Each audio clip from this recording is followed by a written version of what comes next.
"Doctor, I followed all the health advice for decades, but something's stealing my energy and I can't figure out what it is." Those were the exact words of a 68-year-old retired engineer who walked into my office last month. Robert wasn't sick, his blood pressure was normal, his cholesterol levels were good, but he felt like a shadow of his former self. What I discovered during our conversation wasn't what either of us expected. The culprit wasn't his diet, his exercise routine, or even his medications. It was something far more personal, something he'd been doing in private for over 40 years without realizing it was slowly draining his vitality, affecting his circulation, and even impacting his relationship with his wife of 35 years. I'm Dr. Megan Walsh, and for the past 25 years, I've specialized in men's health and sexual wellness for the over 60 part. What I'm about to share with you today might be uncomfortable, but it could save your energy, your confidence, and even your marriage. You see,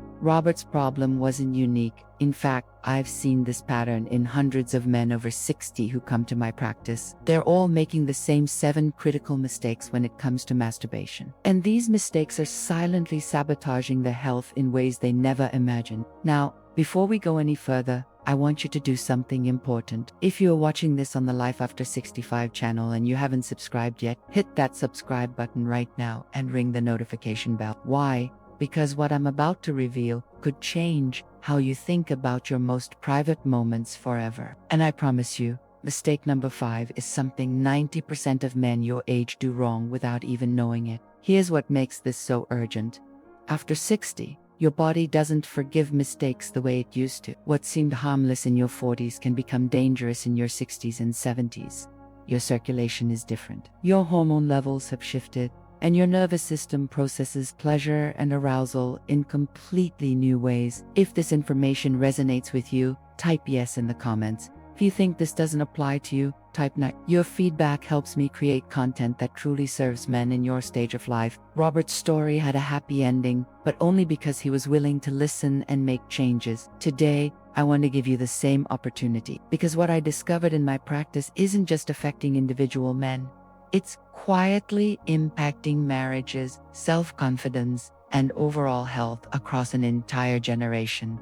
The 7 mistakes I'm about to reveal aren't just theory. They're based on real cases, real outcomes, and real transformations I've witnessed firsthand. And the most shocking part, most men have no idea they're making these mistakes until the damage is already done. But here's the good news. Every single one of these mistakes can be corrected, often within weeks. Your body is more resilient than you think, and your best years of intimacy and vitality might still be ahead of you. Are you ready to discover what Robert learned that day? Let's dive into the first mistake that's affecting millions of men over 60, often without a single warning sign. Mistake number 1 is something that didn't even exist when most of us were young, yet it's now quietly reshaping the minds and bodies of men across the globe. I'm talking about the overconsumption of pornography as the primary source of arousal and stimulation. Let me tell you about David, a 71-year-old former teacher who came to see me because he couldn't understand why intimacy with his wife had become so difficult. "Dr. Heach," he said, "I love my wife, but I just can't seem to connect anymore. It's like my brain is somewhere else entirely." During our conversation, David reluctantly admitted that over the past 5 years, especially since retirement, he'd been spending more and more time online. What started as curiosity had evolved into a daily habit of watching adult content. He thought it was harmless. After all, it didn't involve anyone else, and he wasn't cheating on his wife. But here's what David didn't know. After 6, your brain's dopamine pathways become less flexible and more vulnerable to it. When you flood your mind with the hyper-intense, rapidly changing visuals of modern pornography, you're essentially training your brain to expect levels of stimulation that real life can never match. Think of it this way. If you spent every day looking at photographs of the most beautiful sunsets in the world, eventually, a normal sunset in your backyard would seem dull and unremarkable. That's exactly what happens to your brain's pleasure centers when they're constantly exposed to artificial sexual stimuli. The consequences go far beyond just your sex life. I've seen men lose their ability to feel satisfied by simple pleasures. A good conversation, a beautiful piece of music, even a delicious meal. Their brains become so accustomed to high-intensity stimulation that ordinary life starts to feel flat and colorless, but the physical effects are even more concerning. Excessive pornography consumption can lead to what we call arousal addiction, where your body can only respond to increasingly extreme stimuli. This means that normal touch, normal intimacy, and normal sexual experiences begin to feel inadequate or even boring. For men over 60, this is particularly dangerous because your natural arousal mechanisms are already changing due to age. When you add pornography dependence on top of normal aging, you can find yourself in a situation where nothing feels satisfying anymore. I remember another patient, Frank, who described it perfectly. It's like I'm hungry all the time, but nothing tastes good anymore. That's the tragedy of this first mistake.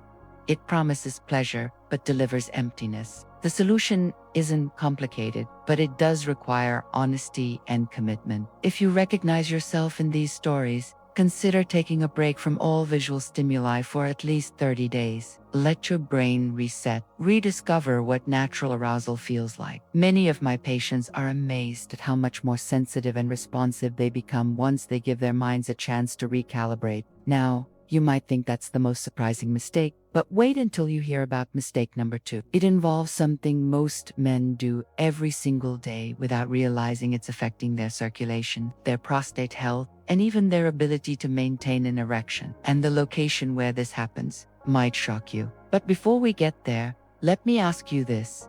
Have you noticed a decrease in sensitivity or satisfaction over the past few years? Have you found yourself needing more intense stimulation to feel anything at all? If so, you're not alone. And more importantly, you're not broken. Your brain is simply responding to the environment you've created for it. The next mistake is even more common, and it's happening in the one place most men consider their private sanctuary. Mistake number 2 might sound innocent at first, but it's quietly damaging your prostate and circulation in ways that could affect you for years to come. I'm talking about masturbating while sitting on the toilet. I know what you're thinking. This seems harmless, even practical. It's private, it's convenient, and it's where many men naturally find themselves with a few uninterrupted minutes. But let me tell you about Gerald, a 65-year-old contractor who came to me with a puzzling set of symptoms. "Doc," Gerald said, "I'm having trouble emptying my bladder completely, and I'm getting this strange aching in my lower back and groin." My family doctor ran all the tests.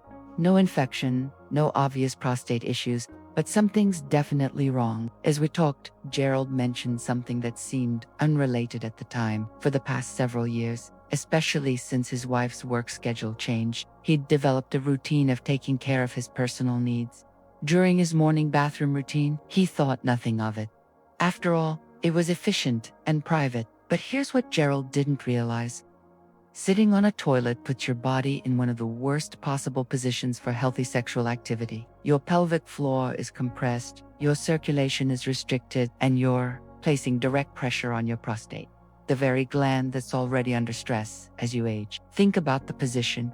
You're hunched forward, your weight is concentrated on your pelvic region, and your legs are often spread in an unnatural angle. For a man over 60, whose circulation is already not what it used to be, this position can be a recipe for long-term problems. I've seen this pattern dozens of times. Men develop what I call bathroom syndrome, a cluster of symptoms including difficulty urinating, post-urination, dribbling, reduced erectile quality, and chronic pelvic discomfort. The connection to their private habits never occurs to them because it happens so gradually.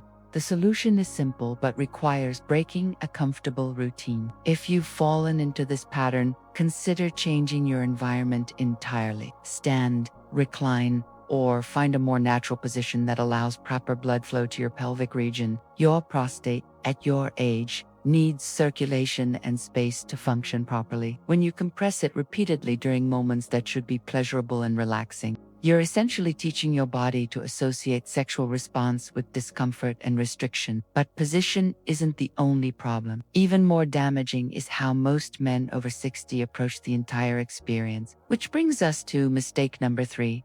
And this one might hit closer to home than you expect. Mistake number 3 is something I see in almost every man over 60 who walks into my office with complaints about decreased satisfaction or energy. They're rushing through one of the most potentially rejuvenating experiences their body can have. Let me share Thomas's story. Thomas is a 69-year-old retired executive who built his career on efficiency and time management. When he came to see me, he was frustrated because despite being healthy and active, he felt depleted and disconnected from his own body. "I don't understand it, Dr. Megan," he said. "I exercise, I eat well, I take my vitamins, but I feel like I'm running on empty all the time. And intimacy, well, it's just not what it used to be." As we talked, I learned that Thomas approached everything in his life, including his most private moments, with the same hurried efficiency that had made him successful in business. He treated self-pleasure like a task to complete, something to get done quickly and quietly so he could move on to more important things. But here's what Thomas didn't understand.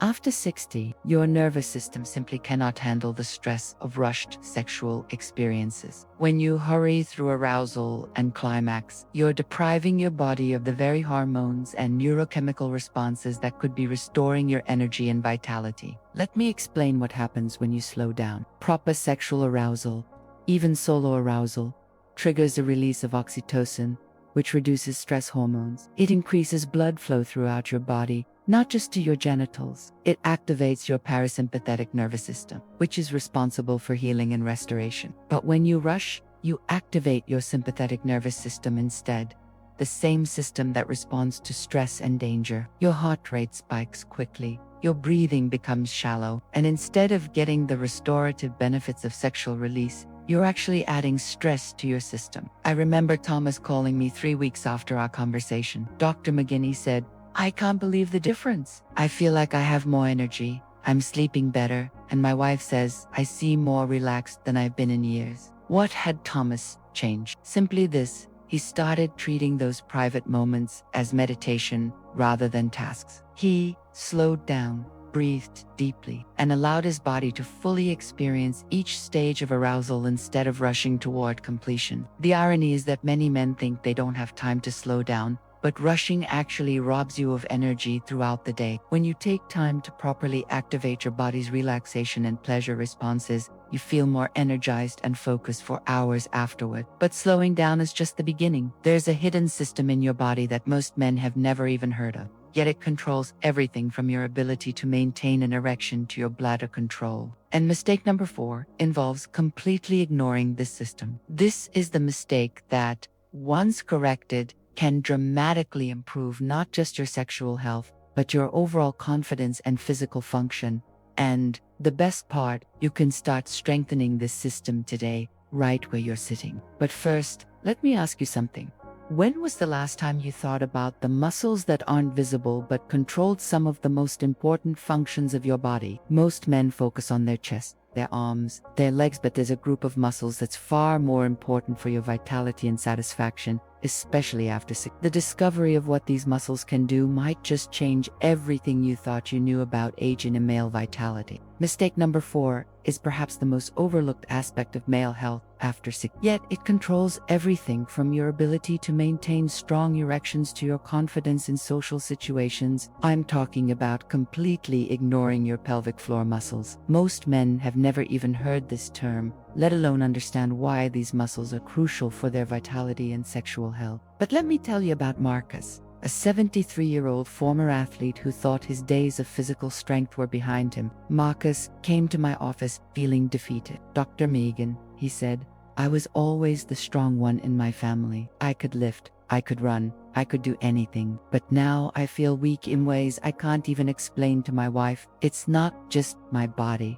It's like I've lost my confidence entirely." What Marcus didn't realize was that despite maintaining his visible muscles through regular exercise, he had completely neglected the most important muscle group for male vitality, his pelvic floor. These are the muscles that sit like a hammock beneath your bladder, prostate, and sexual organs, controlling everything from erection quality to urinary function. Here's what happens when these muscles are weak or ignored. Your erections become less firm. You may experience premature climax, or difficulty reaching climax at all. You might have problems with leaking or dribbling after urination, and most significantly, you lose that sense of internal strength and control that contributes so much to masculine confidence. The tragedy is that most men unwittingly weaken these muscles through their habits. When you bear down or push during self-pleasure, when you hold your breath, or when you tense up your entire body during arousal, you're actually working against these crucial muscles instead of with them. I taught Marcus a simple technique.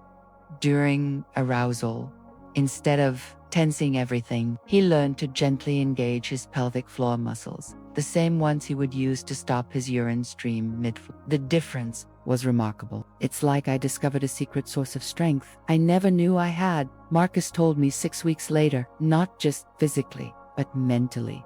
I feel like myself again. This isn't just about sexual function. Strong pelvic floor muscles improve your posture, reduce back pain, enhance your core stability, and give you a sense of internal power that radiates into every aspect of your life. But here's where it gets interesting. Even if you start strengthening these muscles, you can still undermine all your progress through mistake number 5. And this mistake is about something that causes more confusion and anxiety among men over 60 than almost any other topic. The question that haunts many men your age: how often is too often? How little is too little? And what happens when you get it wrong? Let me tell you about 2 patients whose stories perfectly illustrate the extremes of mistake number 5, and why finding your personal balance could be the key to maintaining your vitality well into your 80s and beyond. But first, I need to warn you about mistake number 6. The one I mentioned at the beginning that almost every man gets wrong.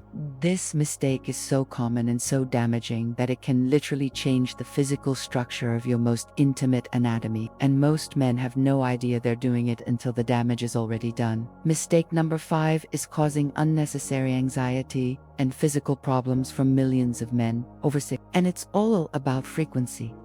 How often you engage in the confusion around this topic has created 2 extreme camps, both of which can harm your health. Let me introduce you to 2 patients who represent these extremes perfectly. First, there's William, a 67-year-old widower who, after losing his wife 2 years ago, began using self-pleasure as his primary coping mechanism. It helps me feel less lonely. He admitted during our consultation, sometimes it's the only thing that helps me sleep or relieves the stress. William had fallen into a pattern of daily self-pleasure, sometimes multiple times a day. What he didn't realize was that his body, at 67, simply couldn't keep up with this frequency. He was experiencing fatigue, decreased sensitivity, and ironically, less satisfaction despite more frequent activity. On the other extreme was Harold, a 72-year-old retired minister who had convinced himself that at his age, sexual thoughts and activities were inappropriate. He hadn't engaged in any form of sexual activity, including self-pleasure, for over 3 years. I thought I was supposed to be past all that, Harold told me, but I'm having problems I never expected.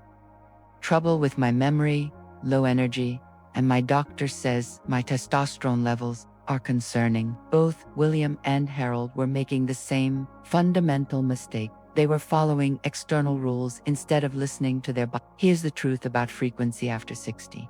Your body still needs regular sexual activity to maintain healthy circulation, hormone production, and neurological function, but it also needs time to recover and restore between experiences. For most men over 60, the sweet spot tends to be 1 to 2 times per week, done mindfully and without pressure. This frequency maintains circulation to your sexual organs, keeps your hormone levels stable, and preserves your body's natural arousal responses without causing exhaustion. But here's what's more important than any specific number: consistency and quality over quantity. It's better to engage in mindful, present, satisfying experiences twice a week than rushed, disconnected experiences every day. When I explained this to William, he was relieved. I thought I was becoming some kind of addict, he said, but I was really just trying to fill an emotional void. For Harold, the revelation was even more profound. Me, it's actually healthy for me to maintain this part of myself, he asked. I thought I was supposed to just shut it all down. 6 months later, both men reported dramatic improvements in energy, mood, and overall vitality. William had found a sustainable rhythm that actually increased his satisfaction, while Harold had reconnected with a part of himself he thought was lost forever. But even if you get the frequency right, there's still one mistake that can undo all the benefits and actually cause permanent damage to your body. This is mistake number 6, the one I warned you about at the beginning. And it's happening in bedrooms and bathrooms across the country right now. This mistake is so intuitive, so seemingly logical, that 90% of men over 60 do it without question. But what feels like the natural response to decreased sensitivity can actually be rewiring your nervous system and changing the physical structure of your most intimate anatomy. Are you ready to learn what this mistake is? And more importantly, how to avoid the permanent damage it can cause. Because what I'm about to tell you might be the most important thing you learn about your body this year. Mistake number 6 is the one that keeps me awake at night as a physician, because I see the consequences in my office every single week. I'm talking about using excessive pressure or force and the permanent damage it's causing to men who think they're just adapting to age. Let me tell you about Edward, a 70-year-old retired mechanic who came to me with a problem that was both physical and deeply personal. Edward had noticed over the past several years that he needed more and more stimulation to feel anything at all. What started as gentle touch had gradually escalated to gripping tightly, pressing hard, and using increasingly aggressive techniques. Dr. Megan, Edward said, barely able to make eye contact, "I think something's seriously wrong with me. Nothing feels the same anymore, and I'm starting to hurt myself just trying to feel something." What Edward didn't realize was that he had fallen into a vicious cycle that's affecting millions of men over 60. As natural sensitivity decreases with age, the instinctive response is to compensate with more pressure, more friction, more force. It seems logical. If you can't feel as much, you need more stimulation, right? Wrong. And here's why this logic is so dangerous. The nerves in your penis are delicate, especially after 60. Years of excessive pressure can cause micro tears in the tissue, loss of elasticity, and even scarring beneath the surface that can lead to curvature, reduced blood flow, and chronic pain. But the damage goes even deeper than that. When you repeatedly use force to achieve pleasure, you're literally rewiring your nervous system to expect pain mixed with pleasure. Your brain begins to associate sexual satisfaction with discomfort. And over time, gentle touch, the kind that should feel wonderful, becomes inadequate or even unpleasant. I've seen men develop what I call pressure addiction, where they can only respond to increasingly aggressive stimulation. Eventually, normal sexual touch with a partner becomes impossible because they have been trained to expect levels of force that are uncomfortable or even harmful for another person. But Edward's story gets worse before it gets better. The excessive pressure had caused actual physical changes to his anatomy. During examination, I found areas of reduced sensitivity, some tissue damage, and early signs of Peyronie's disease, a condition where scar tissue causes painful curvature. This isn't just about sensation, I told Edward. You're actually changing the physical structure of your body in ways that could affect you for the rest of your life. The solution required patience and retraining. Edward had to learn to appreciate gentle touch again, starting with barely any pressure at all. It took months, but gradually, his natural sensitivity began to return. "I never realized how much I was hurting myself," Edward told me 6 months later. Now I understand that gentle doesn't mean weak. It means wise. But even if you avoid this physical damage, there's one final mistake that might be the most heartbreaking of all. It's mistake number 7. And it strikes at the very heart of what it means to be a vital, connected human being. This mistake transforms what should be a moment of self-care and connection into something empty and mechanical. And for men over 60, who often face isolation, loss, and questions about their continuing relevance, this mistake can be devastating to their overall well-being. Let me tell you about James, and why his story represents the deepest tragedy I see in my practice. Mistake number 7. The emotional disconnection that steals your soul. James was 74 when he first came to see me, but he looked much older. His shoulders were slumped, his voice was quiet, and he seemed to carry a weight that went far beyond his physical health concerns. "Dr. Megan," he said, "I don't know why I'm even here. Nothing matters much anymore. I go through the motions of living, but I don't feel alive." As we talked, I learned that James had lost his wife 3 years earlier. Since then, he had retreated into a routine that included but he described it in terms that broke my heart. It's just something I do to get through the day. Like taking a pill or checking off a task, James had fallen into mistake number 7. Engaging in self-pleasure without any emotion, connection, or intention. He had turned what could be a moment of self-love and vital connection into a mechanical act performed in isolation and emptiness. This is perhaps the most invisible mistake of all, because from the outside, everything might seem normal, but inside, the man is dying a little each day. When self-pleasure becomes disconnected from emotion, intention, or any sense of self-care, it stops being nourishing and becomes depleting. I see this pattern in men who are grieving, depressed, or feeling invisible in their families and communities. They use self-pleasure as an escape from loneliness rather than a celebration of their continuing vitality. Instead of connecting with their bodies in gratitude and presence, they disconnect further, treating their most intimate moments as just another way to pass time. The consequences go far beyond sexuality. When you repeatedly engage in pleasure without presence, you're training yourself to expect emptiness. This emotional disconnection spreads into other areas of life. Relationships become superficial, activities lose their joy, and life itself begins to feel mechanical and meaningless. But James's transformation was remarkable. I taught him to approach these intimate moments as opportunities for self-compassion and connection. Instead of rushing through an empty routine, he learned to appreciate his body, to feel gratitude for his continuing capacity for pleasure, and to honor his own needs with tenderness. It's like I remembered I'm still alive, James told me months later. I'm not just going through the motions anymore. I'm actually living. Now that you understand all 7 mistakes, you might feel overwhelmed. You might recognize yourself in some of these stories, or you might be wondering if it's too late to change patterns you've maintained for decades. But here's what I want you to understand. Every single one of these mistakes can be corrected. Your body, your mind, and your capacity for connection are far more resilient than you think. And the transformation that's possible might surprise you. If you've made it this far in our conversation, I want to speak to you not just as a doctor, but as someone who has witnessed hundreds of remarkable transformations in men just like you. Over my 25 years specializing in men's health after 60, I've learned something that might surprise you. The men who experience the most dramatic improvements in their vitality, their relationships, and their overall satisfaction with life aren't necessarily the ones who were in the best shape to begin with. They're the ones who are willing to look honestly at their habits and make changes with patience and self-compassion. You've just learned about 7 critical mistakes that millions of men make without realizing the consequences. Some of you might recognize yourself in Robert's story of hidden damage, or David's struggle with digital overstimulation. Perhaps you identify with Thomas's rush to completion, or Marcus's neglect of his pelvic floor strength. Maybe you see yourself in William's excessive frequency or Harold's complete avoidance. You might have felt the shock of recognition reading about Edward's pressure problems, or felt your heart sink recognizing James's emotional disconnection. If any of these stories resonated with you, I want you to know something important.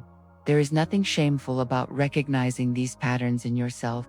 These aren't character flaws or signs of moral failure. They're simply habits that developed over time, often in response to normal changes in your body and life circumstances. What makes the difference is what you do with this knowledge now. Your body at 60, 70, or beyond is not broken. It's not failing. It's simply operating under different rules than it did when you were younger. Just like a classic car requires different maintenance than a new vehicle, your body requires different care and attention. But with the right approach, it can still provide years of reliable service and genuine satisfaction. Let me tell you about the changes I've witnessed when men correct these 7 mistakes. Within weeks of addressing pornography I've seen men rediscover sensitivity and connection they thought was lost forever. When they change their physical positioning and environment, circulation improves and prostate symptoms often resolve. Men who learn to slow down and be present report feeling more energized throughout the day,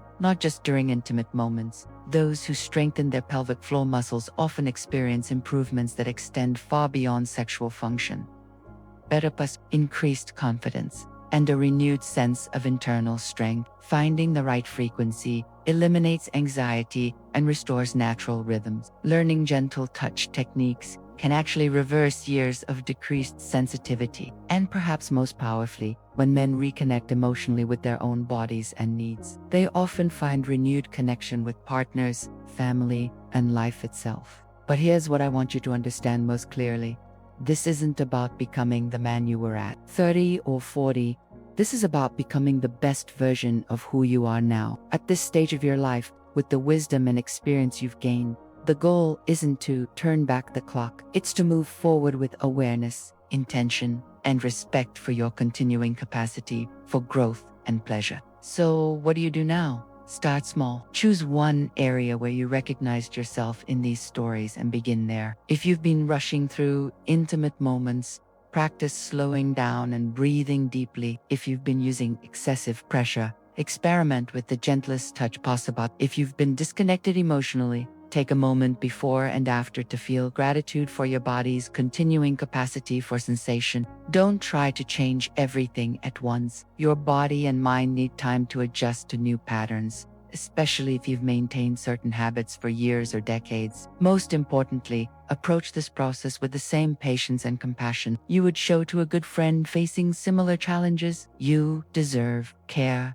respect, and understanding, especially from yourself. Your best years are not behind you. They're in how you choose to live each day, moving forward with awareness, intention, and appreciation for the remarkable body that has carried you this far in life. If this conversation has helped you, please take a moment to like this video and subscribe to Life After 65.